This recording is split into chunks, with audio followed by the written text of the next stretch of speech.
Any not? All right, go ahead, Jim. Notice. All right, thank you.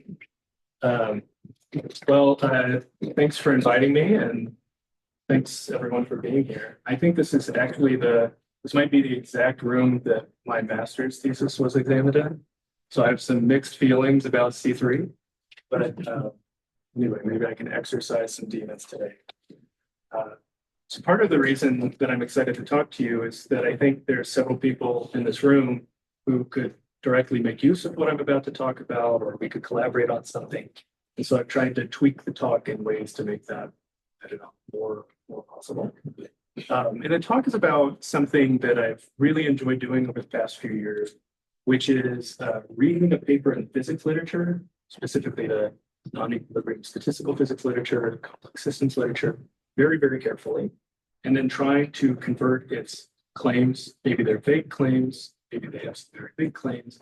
I try to convert them into questions about probability theory to clarify, to generalize, to verify, things like that. And this is one instance of that, but there are others that I'd be happy to talk about. So first, I'm just going to tell you what I mean by all the words in the title. This talk is motivated by this really interesting paper that suggests that there's a way to explain order, in a sense, in lots of non-equilibrium systems. And that's going to lead to some questions about Markov chains, specifically a special correlation in Markov chains that you can calculate for a Markov chain. And then to answer some lingering questions we have about this physics paper, we're going to want to understand when and why is this correlation high.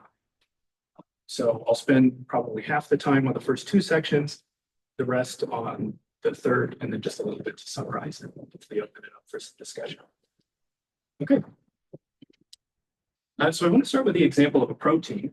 It's a many body system in the sense that it's lots of interacting parts and that together have many collective states.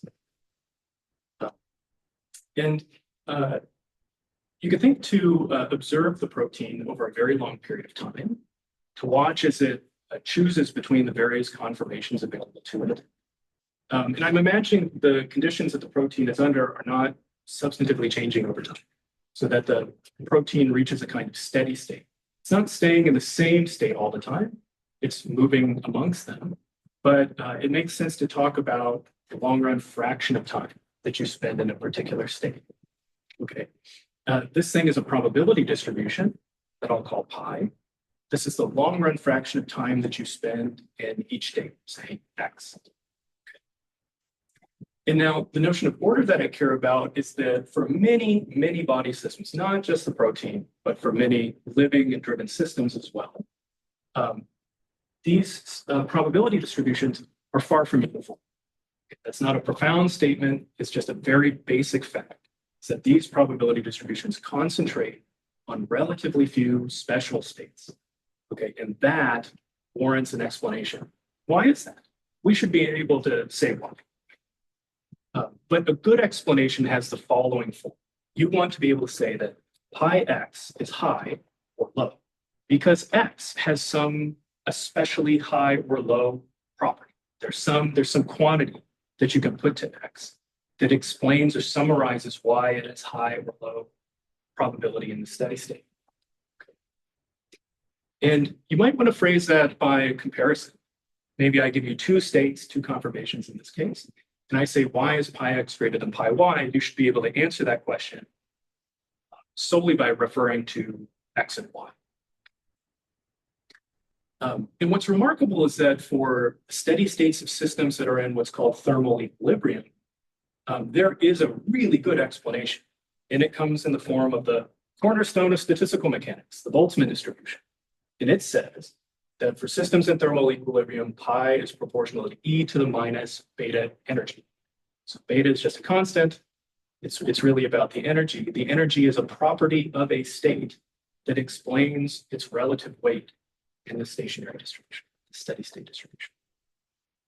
And what it means is that you can explain why pi x is greater than pi y without reference to any of the other states. I have this whole network there. You can completely get rid of it.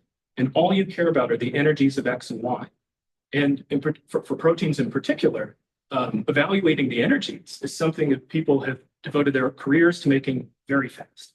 So, an energy evaluation takes like a millisecond on a laptop like I have. So you can very rapidly make inferences about the stationary distribution using this factor. Okay, so here's a summary. I care about the steady states of lots of different kinds of systems. I've shown you one, like a protein. Steady state is a probability distribution. And the basic observation is that for many interesting systems, pi is concentrated. That warrants an explanation, and we want a very particular kind of explanation. We want a good explanation that is in terms of some property that X has. And for systems in thermal equilibrium, Boltzmann distribution gives you that explanation. Okay, so if you want a good explanation of order, you want something like a Boltzmann distribution. Okay. All right. It seems at the top of the slide it's flipping. Hit stop presentation of mine. Sorry. I'm out of my tab. Oh, perfect. Thank you. We can also, I don't know how to make it smaller. Oh, that's fine. Is that better? Yeah, thank you. Okay, so this explanation only works for systems that are in what's called thermal equilibrium, because that's when you have the Boltzmann distribution. That's when it applies. And there is no analog of the Boltzmann distribution for all the other kinds of systems that you might care about. Living systems, driven systems. So there are lots of systems in nature that are in non-equilibrium by virtue, for example, of the constituents moving under their own power, like say in a robot swarm, or because you're using ATP, like in these microtubule vortices, or obviously in the case of a bivouac, a roaming nest made out of the living bodies of army ants. So in all cases, these systems can exhibit they can reach a steady state, they can exhibit a kind of order, but we have no explanation. There's no general purpose explanation for how that order emerges. We can't just say, oh, it's minimizing energy, or the low energy states are dominating, as they are in the Boltzmann distribution. So that's why I was so interested when I saw this paper in Science in 2021. I'll call this paper the Chekhov et al. Paper by some of my colleagues at Georgia Tech. So the paper is called Low Rattling. And it suffices to say that rattling is a quantity that they introduce and suggest that it plays an energy-like role for non-equilibrium systems. And very simply, rattling is a measure of how quickly a system leaves the vicinity of a state after starting there. Let's see if I can do this.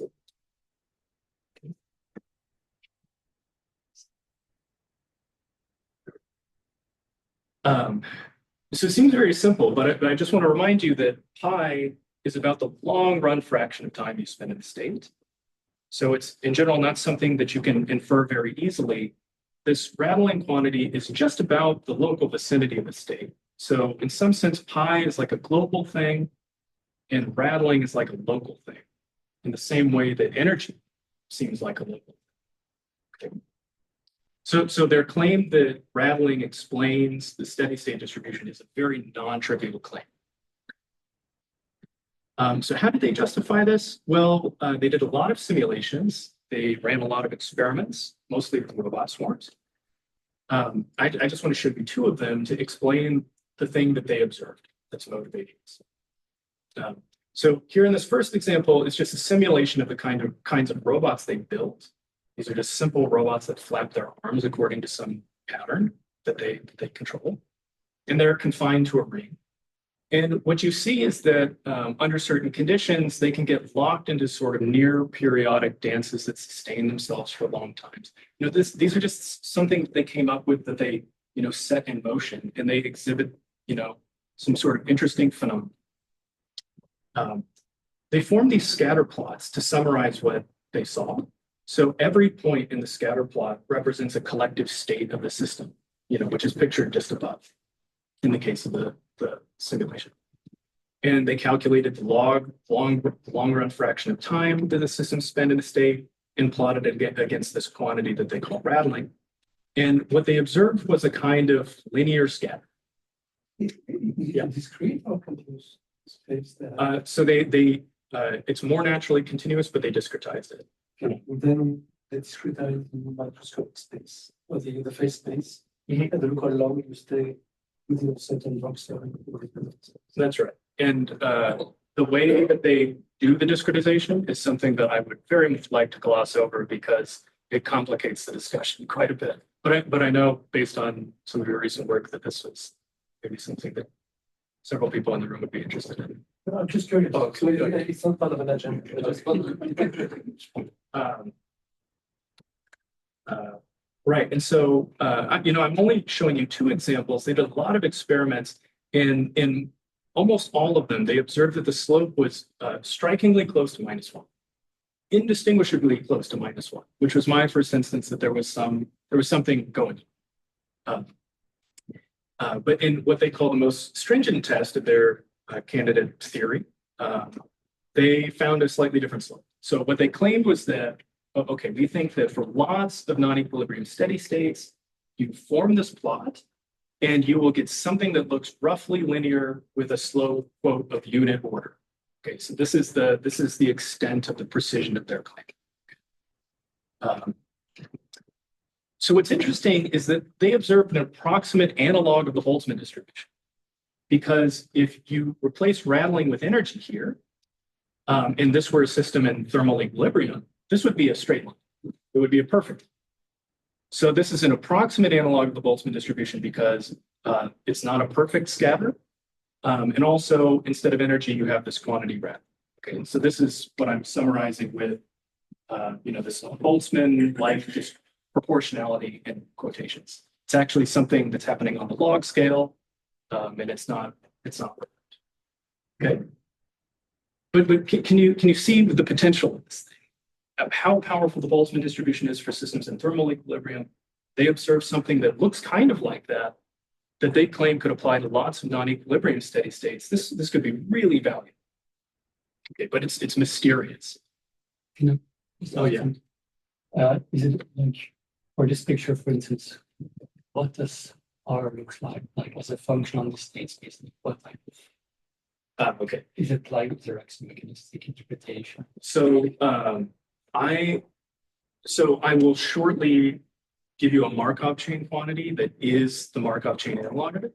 So rattling is essentially a measure of diffusivity or a diffusion. It's like the rate at which mean squared displacement grows over a short period of time and measured on a log scale. That's actually how they define it. But for Markov chains, it's very simple. So this is really intriguing, but there are many unanswered questions. What is determining the strength of the correlation here? Why is the slope sometimes different? Why is it strikingly close to -1 in some cases? And then can we start to evaluate their claim? Like if I were to look across all the possible non-equilibrium steady states, how typical in a sense would it be to observe scatter plot? Okay. So just as a summary of what we've talked about so far, so many steady states exhibit order in a sense. The Boltzmann distribution explains it in terms of there being special states of low energy. This recent work suggests that maybe there's an analogous explanation for some non-equilibrium steady states in terms of special states of low rattling, this quantity bar that he introduced. But so much about it is unclear. When, why, to what extent. Okay. And that's where Markov chains.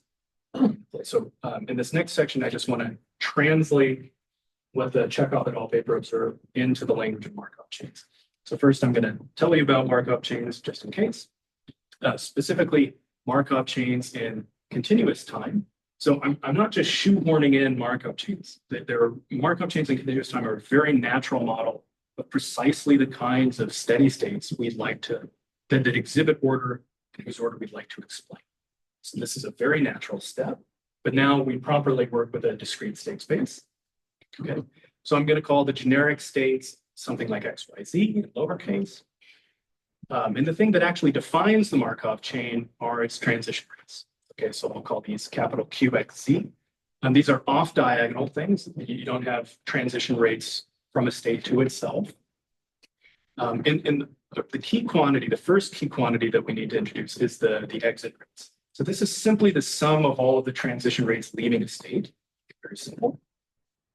And if you want to consider capital Q as a matrix and you want its row sums to be 0, as you often do, you put on the diagonal minus the row sum, minus the off diagonal.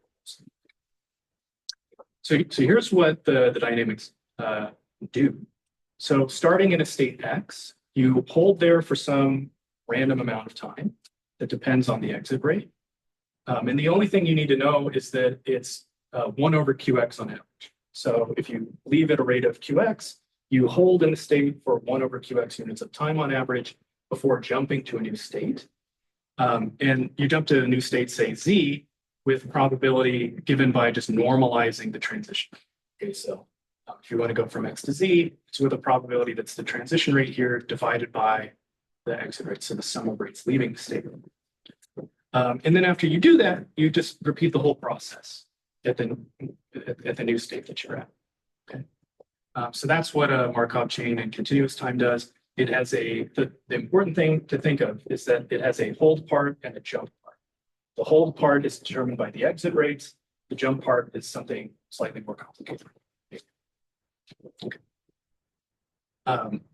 So the other key quantity aside from the exit rates, it's the stationary distribution pi. Okay, this thing that I've been using to refer to the steady state distribution of a physical system is now going to be the stationary distribution of a Markov chain that has a generator or a transition rate matrix Q. And pi is defined as solving this matrix equation, pi q equals 0. And the way to think about this is that it is a balance of probability fluxes. So on the left-hand side, this is just writing out the matrix equation. On the left-hand side, you have the probability flux leaving state X, and it's balanced on the right-hand side by all of the probability fluxes into state X. Okay. And then just continuing to rattle off things about Markov chains. For us, pi is always going to be the unique, it will exist and be the unique solution to this matrix equation. And it will also have the interpretation as being the limiting fraction of time that you spend in state. So you can really think about it as being the exact analog of pi that we were talking about before. And now I just need to introduce one slightly different perspective, which is the embedded discrete time chain.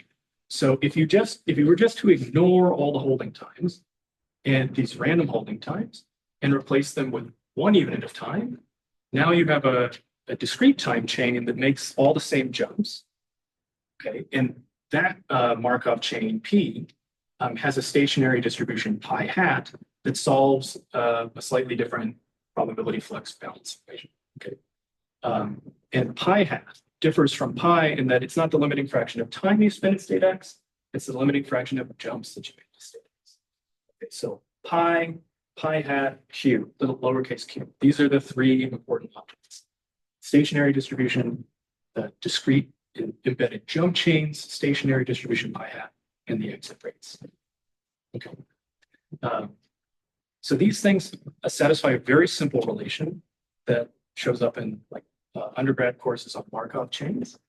And it's a really intuitive relationship. It says that pi is proportional to pi hat times 1 over q. I've written it in this slightly strange way instead of just dividing by q, because they have these nice interpretations. Pi is the fraction of time you spend in state, and it's proportional to the fraction of jumps times the typical duration of a visit when you do make a jump. So again, pi has a jump part and a hold part, just like the chain does. Pi is generally an extremely complicated function of all rates. This is one of my favorite things about Markov chains. It's this fact called the Markov chain tree theorem. And it gives you an expression, an exact expression for pi in terms of the transition rates. And it shows you just how complex it really is.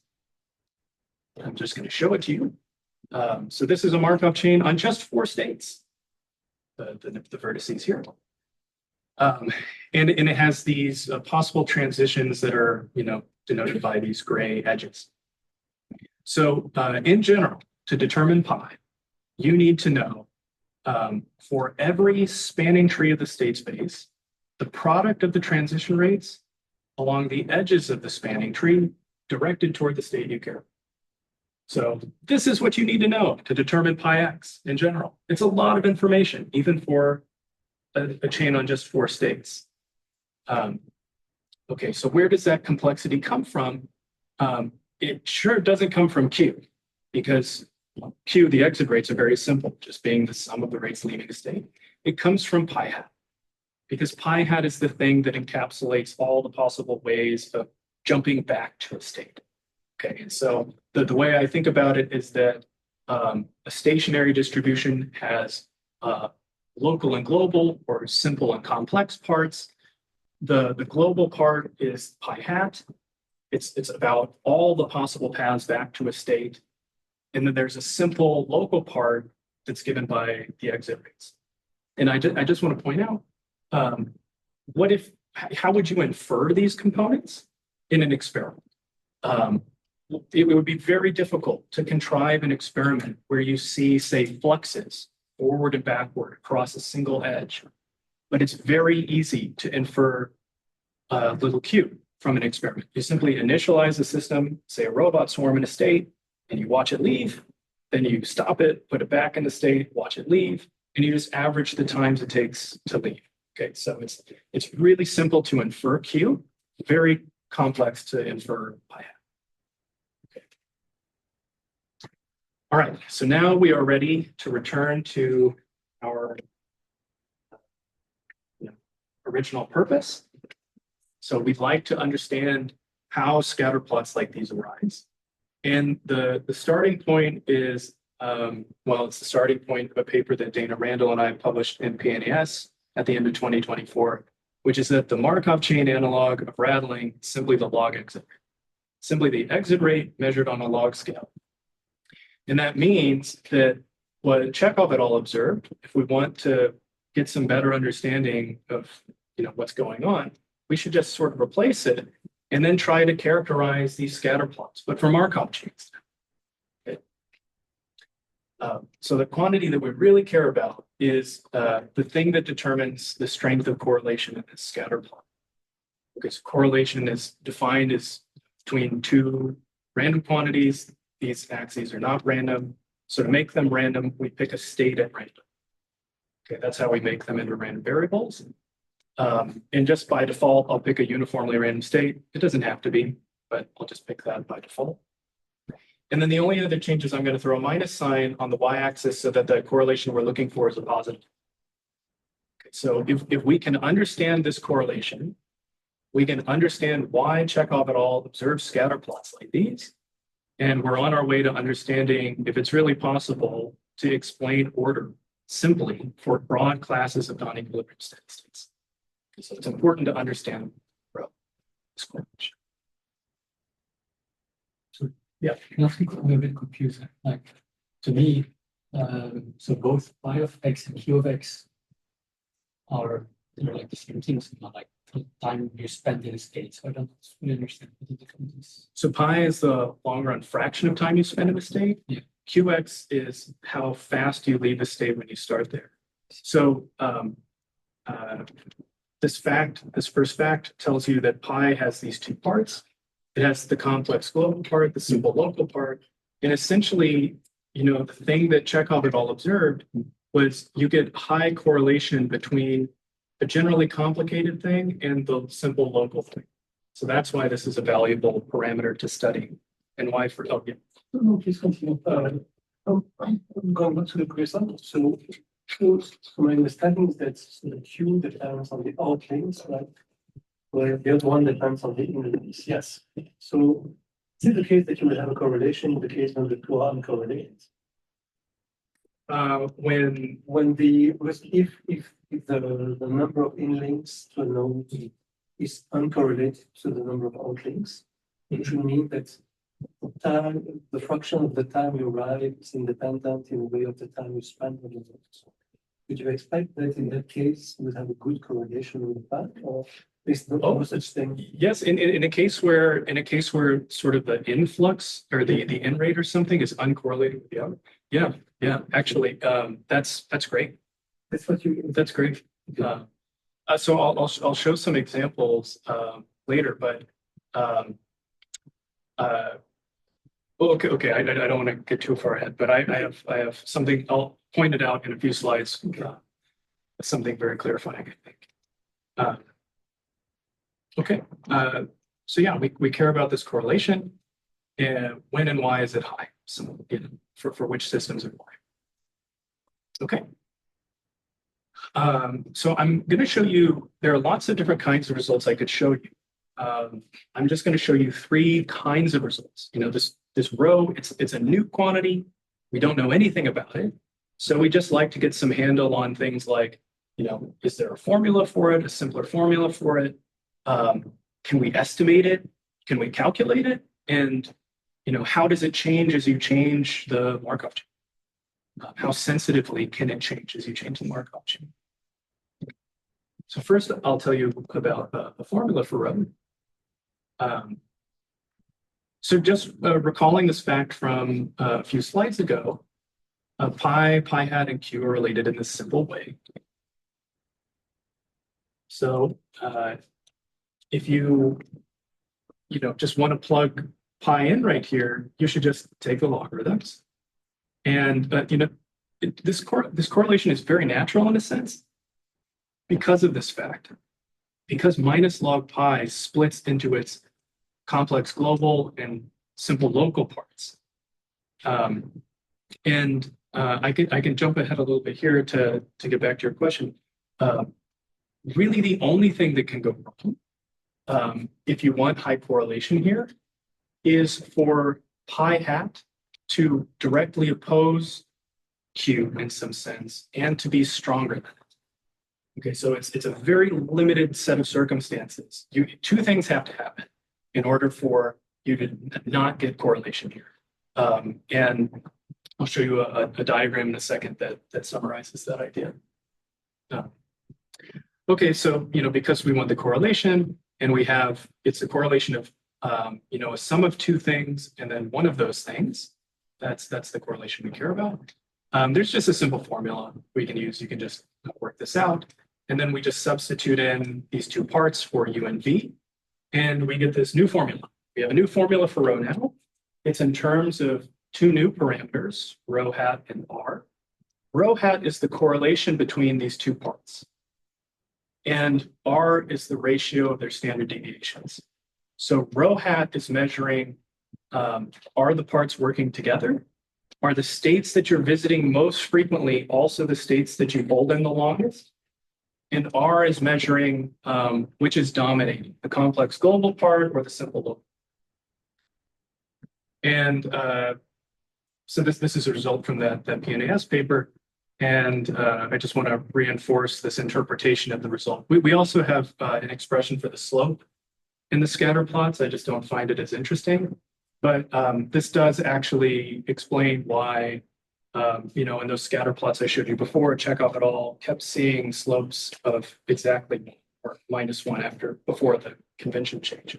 It's because in the systems they were looking at, rho hat was basically 0. Like the local and global parts were uncorrelated. That's exactly the case that you were asking about before. So that's actually a great case because when rho hat is equal to 0, you just get that the correlation is 1/√1 plus r squared. So, the extent of the correlation is just determined by which part is stronger. But it's always positive in that case. Okay. So I would have no idea how to interpret this formula if I were you. So I'm going to show you a contour diagram. So here's rho, the thing we care about. Colors are kind of washed out here. But rho is close to 1 in this green gamma shaped region here. And it's close to -1 in this blue region here. Okay. So when can rho be close to 1? Well, it's either when r is small, meaning that the hold part is dominating the global jump part, or when they're working together because the parts are highly correlated themselves. So, it doesn't matter, which part is stronger if they're both doing the same thing. And by both doing the same thing, I mean the states in the chain that you visit most frequently are the states that you hold in the list. So sort of like the places that are easiest to find have the deepest wells. Okay. Yeah, just some arrows to highlight what I was just saying. There are two ways for rho to be close to 1. And let me just say that it's clear from the Chekhov et al. Paper that the domain of steady states that they had in mind for their theory is just about the rho hat equal to 0 case. So there's this whole world of possibilities for having high correlation that was not apparent from their paper.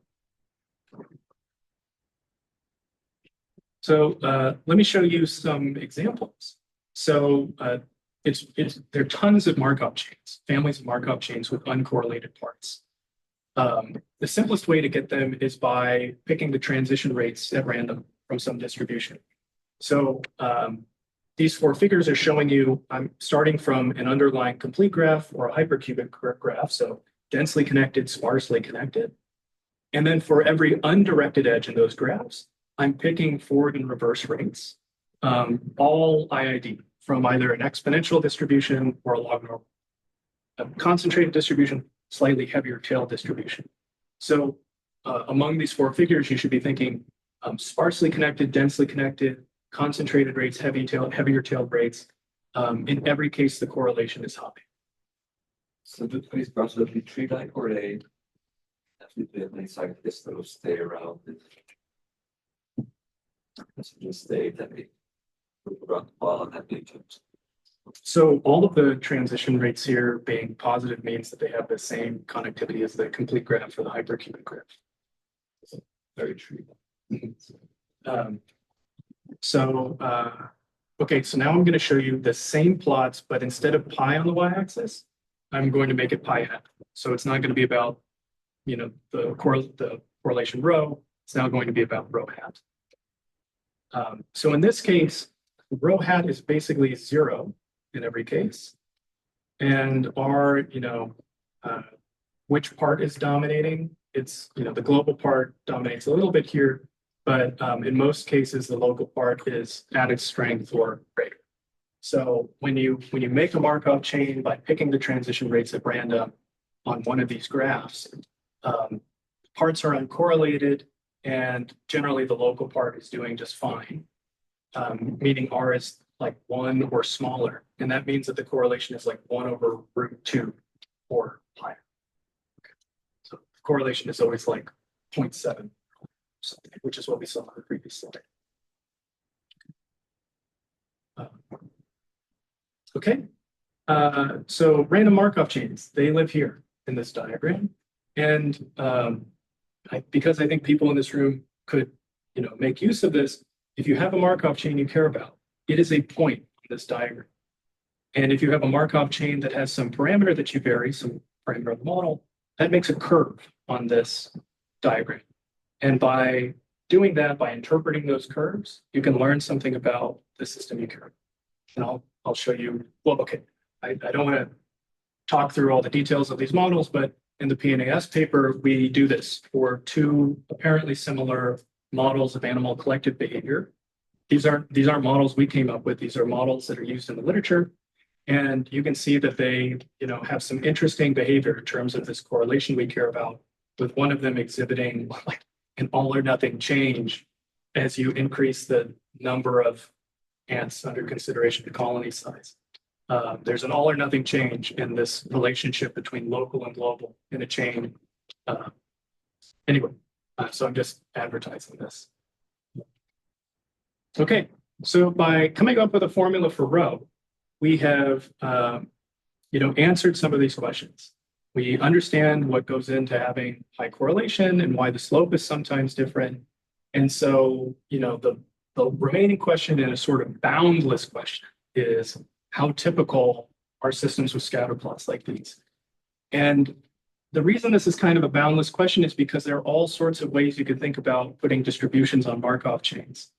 We've already seen one. You pick all the transition rates at random.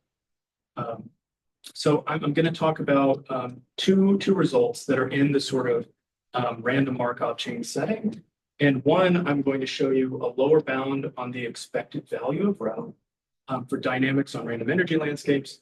And then I'm going to show you a case where you can basically directly calculate rho for the Sherrington-Kirkpatrick spin glass, the popular statistical physics model, just to show you that, I would say that the second result makes the situation seem very simple, and the third result shows that it's actually more complicated. Okay. So here's how we're going to put a distribution on Markov chains.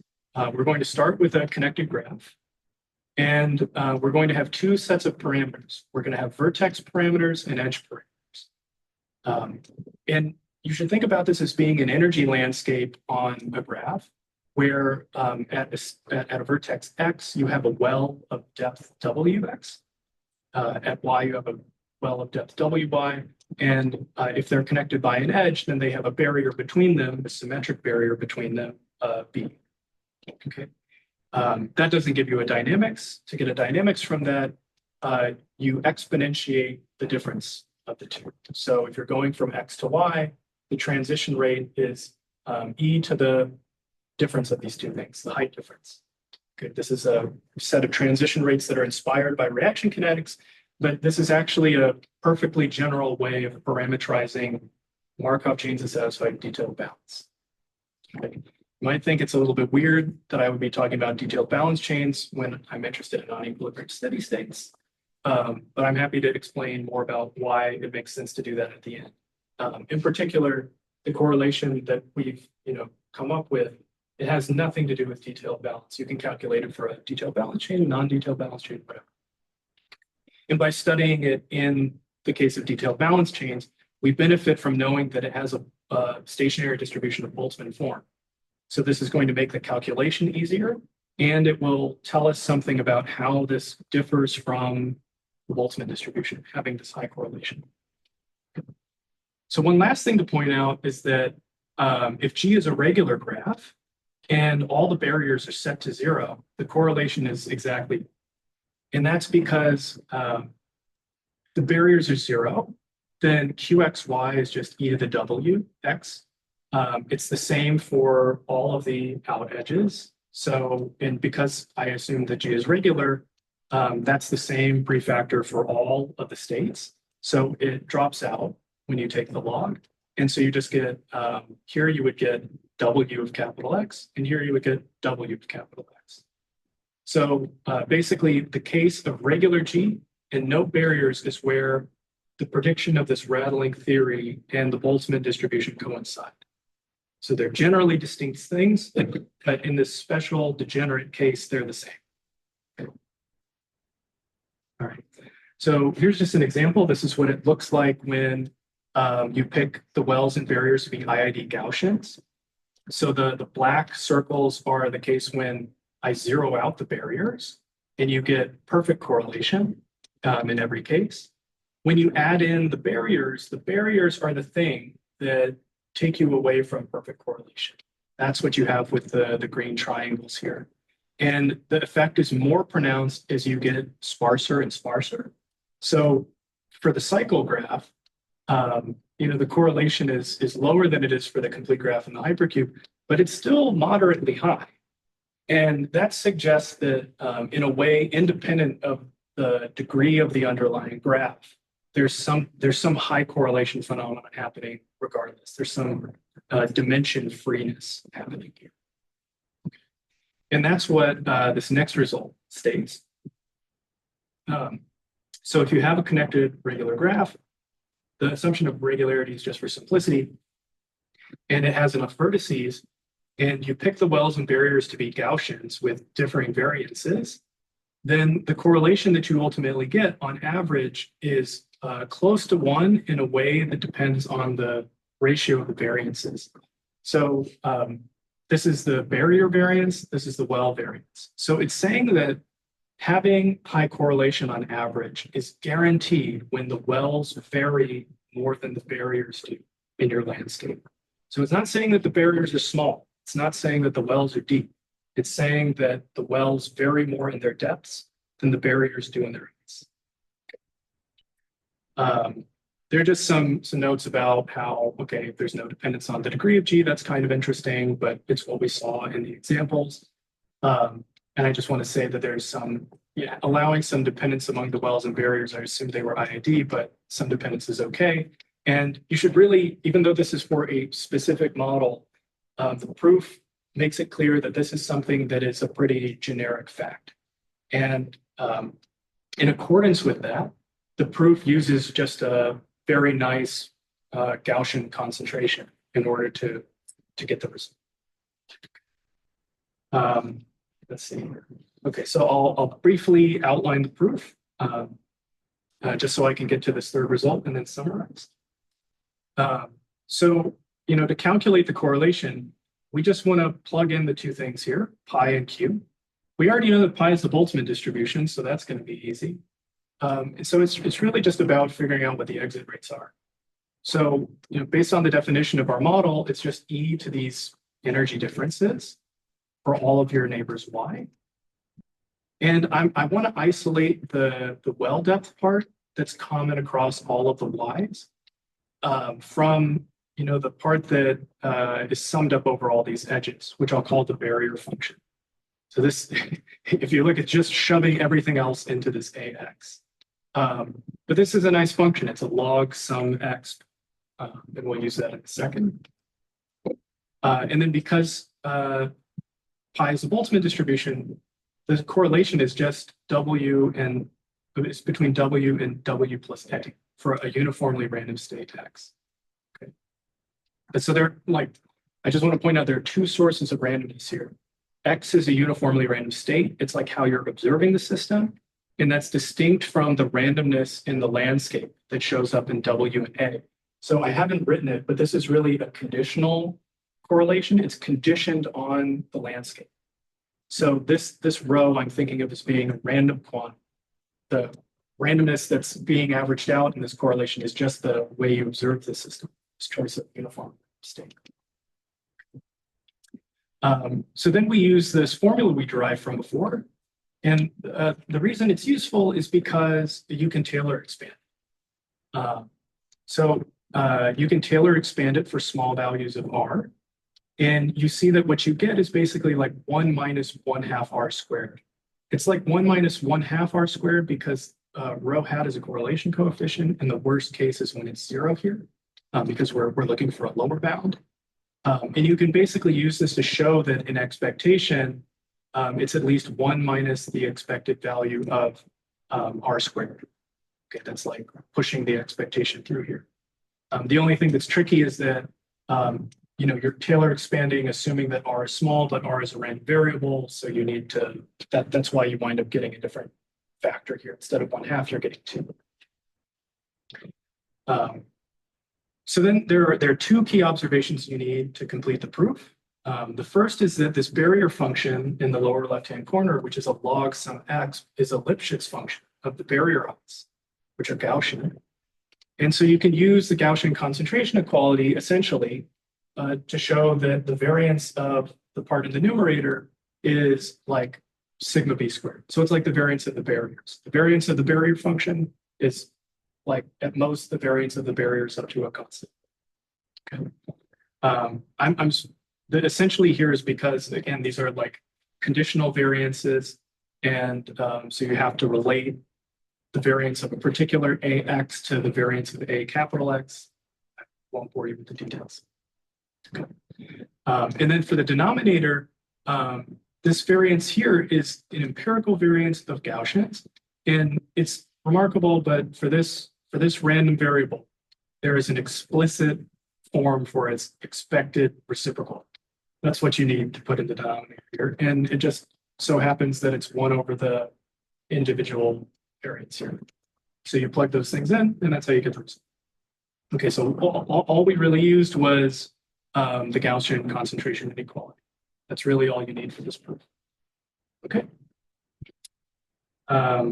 So in the remaining several minutes, I just want to show you an interesting result when you look at the SK spin glass. I don't think I'd like to have some discussion, so I'm going to skip over the definition and just show you what the plots look like. Maybe you're familiar with the SK model's definition.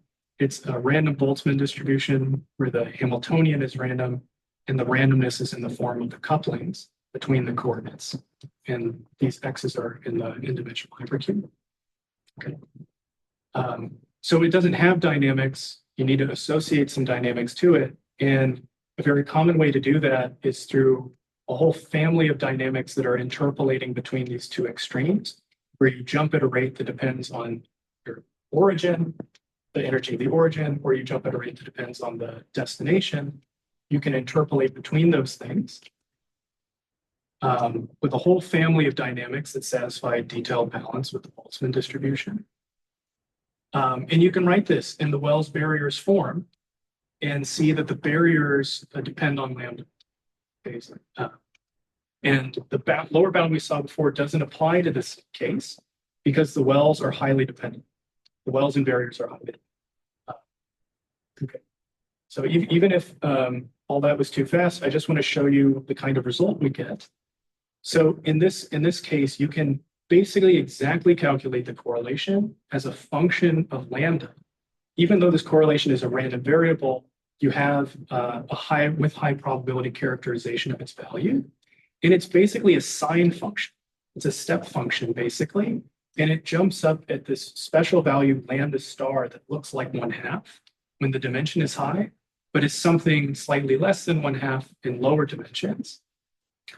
This is in the high temperature regime. And this is a result from our paper in PRE last year. So here's what it looks like. When this parameter lambda is like 1/2, you get near perfect correlation. But when it's small, it's like near, perfect anti-correlation. And you can see that in high enough dimensions, it looks like there's a threshold here. You don't see the threshold in lower dimensions because in that case, lambda star is 0. Okay, and as I said before, if you have a Markov chain that depends on some parameter like this lambda, you can vary it and you can plot a curve in this strip where the high correlations are in the top and left-hand side, and the high anti-correlations are over here. And essentially what this last figure explains is that the threshold in the SK model, the correlation threshold in the SK model, it comes from abrupt decorrelation of the parts of rho hat going from close to -1 to close to +1. So the jump occurs because of this, it crossing 0 like this.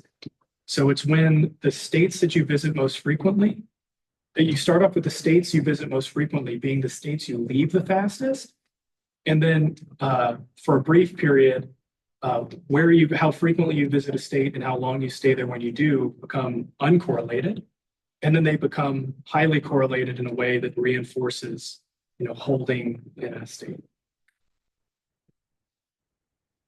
Okay, I had a bonus result that is for highly non-reversible Markov chains. Did you have a question? No. Okay. That was to complement these other results which were for detailed balance chains. I would like to talk about this. This is with Frank Hollander and Dana Randall, and it's very recent, but I'm happy to discuss it later. So let me just summarize.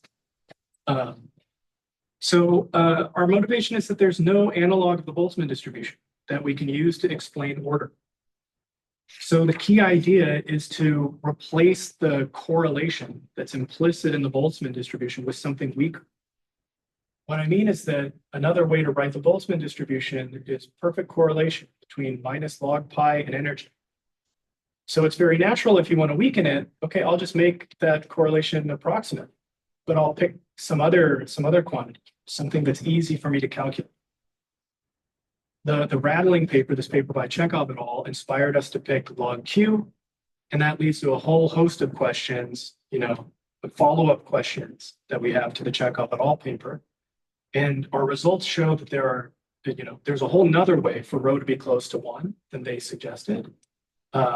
We can calculate lower bounds on the expected value and interpret them in terms of energy landscapes, just like you would want to for the Boltzmann distribution. And but the situation is more complicated because when the landscape it is dependent in a strong way, you can get thresholds and correlation. And this is something that the Chekhov et al. Paper did not foresee. And then here are some possible points for discussion. Maybe some people in this room want to talk about detailed balance, entropy production, things like that, or some next steps for empirical or theoretical work. And if you're interested, here are the papers. Thank you.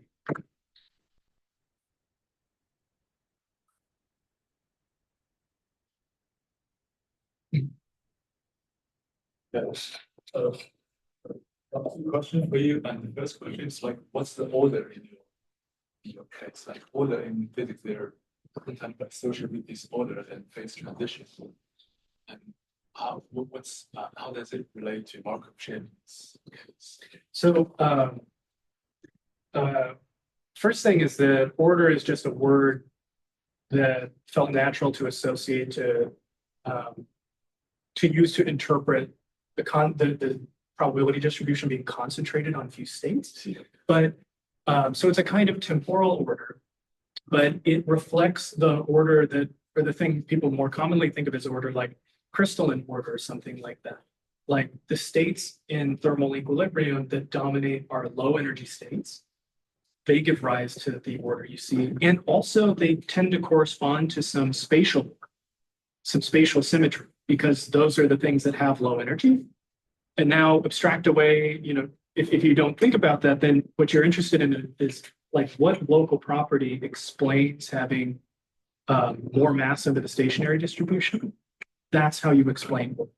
So that's how to abstract. Kind of a uniform stationary distribution. Somehow it's got broken. It's a broken solution. Or to kind of constantly on specific state. Something like that. Yeah. So I don't know if I could justify it being an instance of broken symmetry in general, but yeah, I want to understand order in the sense of like what gives rise to different scales and probability distributions. Where do the exponential scales come from? And in these cases of random Markov chains, if I pump in transition rates that are on different exponential scales, how does that translate to the exponential scales in the stationary distribution itself?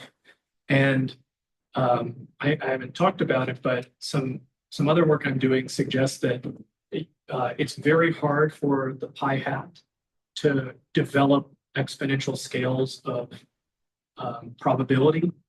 So it's sort of like, so there's pi, there's pi hat and q. If I pump in transition rates that are on many orders of magnitude, that shows up mainly in the exit rates and only shows up more slowly in the differences in how frequently you visit states. So it's sort of like, if I want to understand how exponential scales develop in the stationary distribution, it's really because there are they're states with very slow and very fast exit rates. It's like it's the simplest possible explanation. It seems to be true. The second question is like, if I remember correctly, you implemented this thermodynamic model on the complete graph.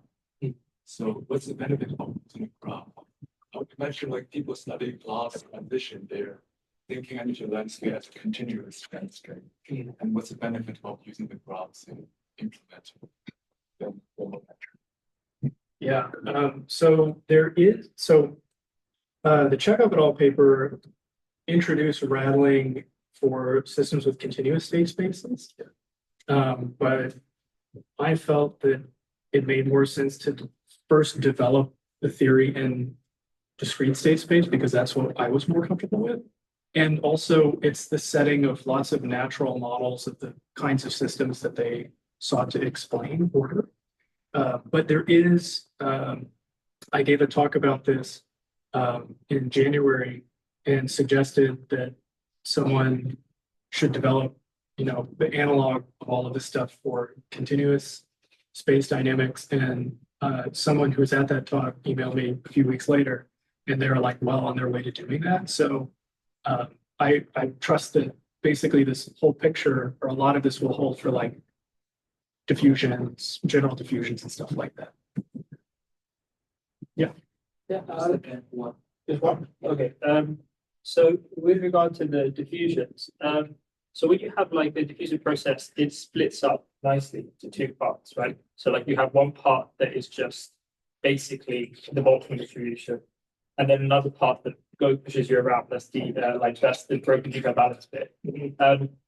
Like that decomposition doesn't exist for Markov chains as elegantly. And I was wondering if Are you talking about Helmholtz-Hodge? it's something, yeah, something like that. Exactly, exactly that. So that's what we call it for SDEs, but for Markov chains, it's not that obvious how to do it. And I was wondering if this gives you anything that allows you to split your Markov chain up, right? So you have something that is analogous to the Boltzmann distribution, and then you have some other part that is causing the kind of circulation. Yeah, so I'm glad you brought that up. That's what I was hoping you would ask me about with this first bullet point, because so I really like Alex Strang's thesis on Helmholtz-Hodge decomposition, and but what those kinds of decompositions into parts that satisfy detailed balance and parts that are responsible for violations of it, both of those parts feature the stationary distribution. And so if you want to develop a theory that someone can use to make inferences about the stationary distribution in absence of its knowledge, then you can't use something like that. That's why it's so useful. Oh man, I'm gonna go way.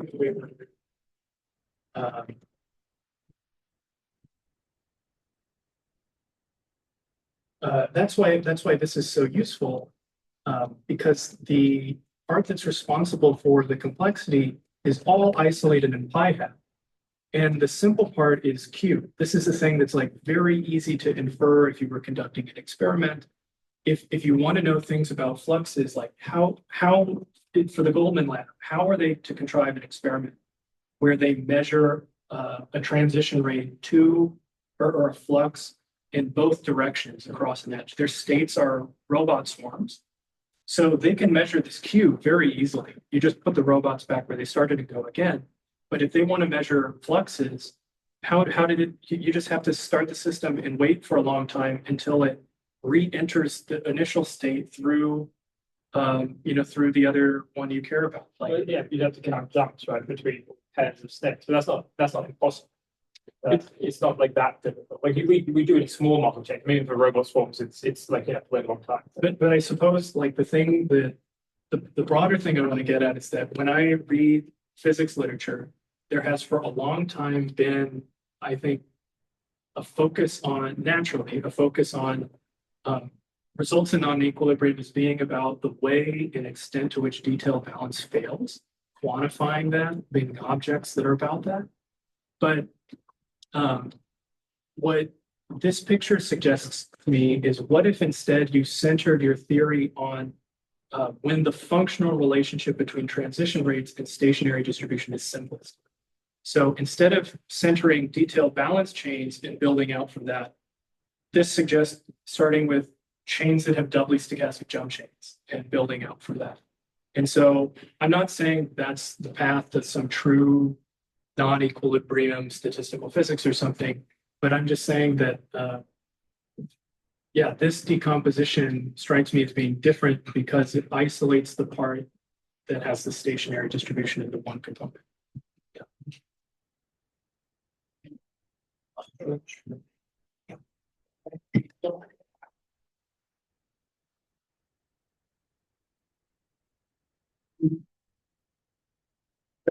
Your course training paper, love to try something out like that, because one of the issues I've had with